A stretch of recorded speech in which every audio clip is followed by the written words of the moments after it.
بسم اللہ الرحمن الرحیم۔ قرآن پاک کی سورۃ نحل کی آیت نمبر 43 سے 47 تک ترجمہ تمام دوستوں کے لیے۔ بسم اللہ الرحمن الرحیم۔ اے پیغمبر، ہم نے آپ سے پہلے بھی کسی اور کو نہیں، انسانوں ہی کو پیغمبر بنا کر بھیجا تھا جن پر ہم وحی نازل کرتے تھے۔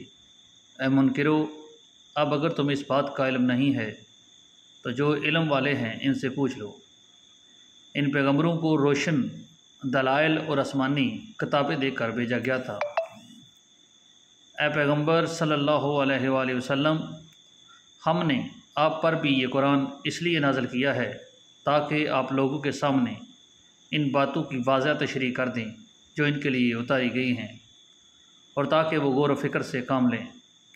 تو کیا وہ لوگ جو برے برے منصوبے بنا رہے ہیں اس بات سے بالکل بے خوف ہو گئے ہیں کہ اللہ انہیں زمین میں دنسا دے، یا ان پر عذاب ایسی جگہ سے آ پڑے کہ انہیں احساس تک نہ ہو، یا انہیں چلتے پھرتے ہی اپنی پکڑ میں لے لے کیونکہ وہ اسے عاجز نہیں کر سکتے، یا انہیں اس طرح گرفت میں لے کہ وہ دھیرے دھیرے گڑتے چلے جائیں، کیونکہ تمہارا پروردگار بڑا شفیق نہایت مہربان ہے۔ صدق اللہ العظیم۔